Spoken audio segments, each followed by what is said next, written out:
Welcome to Evolve, Mastery for Leading a New World, with CEO and award-winning author Yvette Bethel. This podcast is dedicated to supporting leaders with a variety of solutions to build trust, inspire authentic change, and improve morale within your organization. Learn how to grow your people, build your culture, and transform your results. Welcome to Evolve, Mastery for Leading a New World. I'm your host, Yvette Bethel, and this episode is about trusting HR employees, but not the department. This is an awkward dynamic that happens when persons within the HR department are liked or even admired and trusted as individuals, but for multiple reasons, the department they represent is not trusted. This can occur to HR departments for multiple reasons. One reason is because despite the fact that HR exists to provide services to the people who work for an organization, the department is measured by the business based on strategic goals that emanate from the board and executive team. Another reason HR departments may not be trusted is because they obtain feedback from staff and they don't put any measures in place to address the concerns raised. Then they go back to employees asking them to complete another survey, but they never even addressed the low-hanging fruit from the previous survey. Another dynamic which occurs that gives employees the impression the HR department cannot be trusted is favoritism. Managers and employees cozy up to HR power players, befriending them. They do this so they can get away with a tap on the wrist for inappropriate acts. What these HR power players can do is write a report that will divert attention away from the person being protected and refocus it on someone who's a secondary player, who may be acting out because of the weak leadership of the person assigned to lead the team who's being protected. In situations like this, the HR manager or executive gives the appearance that corrective action is being taken by minimizing the favored person's contribution to the crisis, the one who's being protected, and exaggerating the contribution of the secondary players.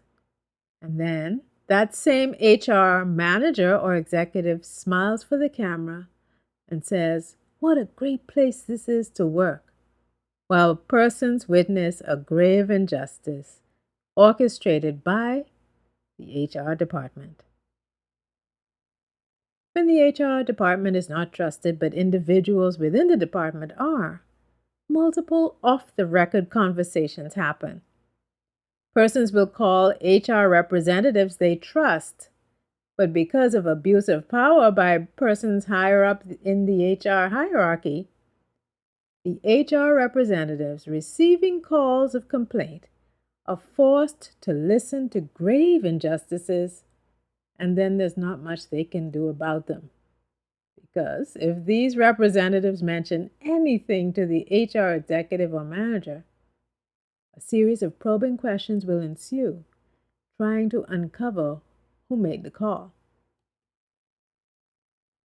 When this happens, the HR representative receiving the call is frustrated because she's only able to listen. That HR representative has to protect herself so she can be careful about how much she reveals. Otherwise, a personal attack may ensue. When this happens, the HR representative receiving the call is frustrated because she's only able to listen. That representative has to protect herself, so she has to be careful about how much she reveals.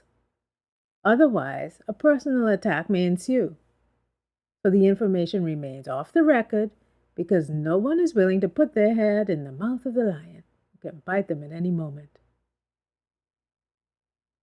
When the HR department becomes an integral part of an organization's political culture, there's no room for trust.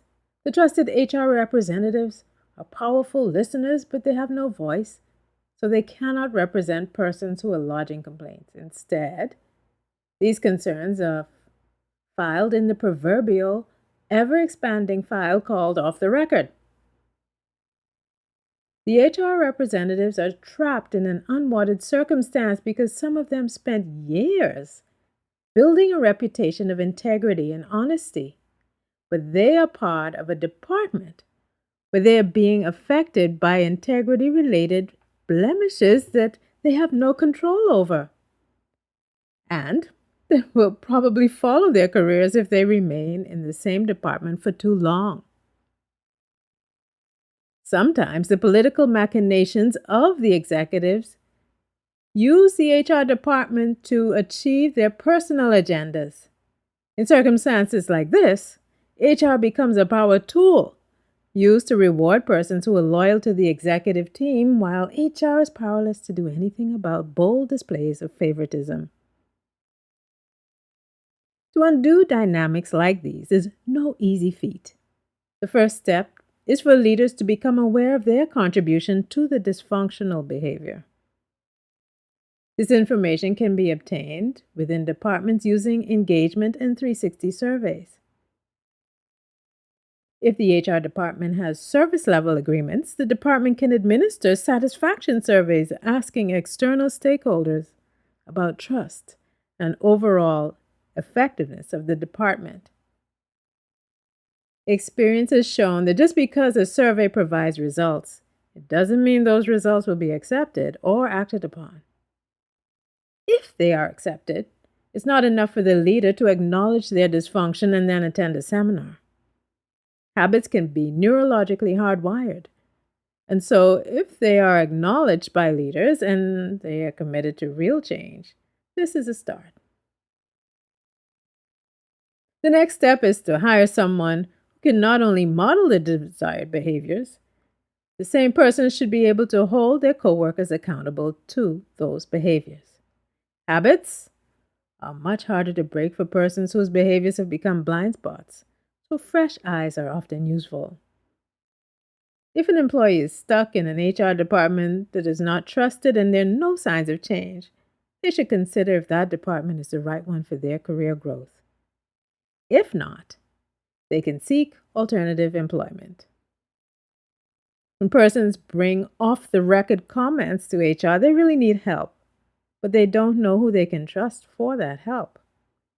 What the trusted HR representatives can do is to brainstorm with the employees to provide paths they can take that will allow them to resolve the situation.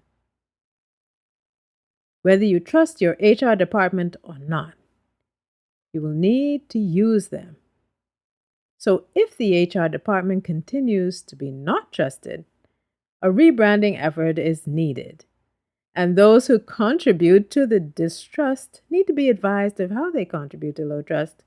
And if they reject the feedback and are unwilling to change, they may need to be removed. This applies to anyone contributing to the impaired brand of the HR department. Thank you for joining me at Evolve, Mastery for Leading a New World. Join me this and every Monday for a new episode. In the meantime, remember to always continue to evolve. Thanks for listening to Evolve, Mastery for Leading a New World. Visit YvetteBethel.com to learn more about Yvette's leadership programs and to download her free gift, Success Tips for Igniting Your Career.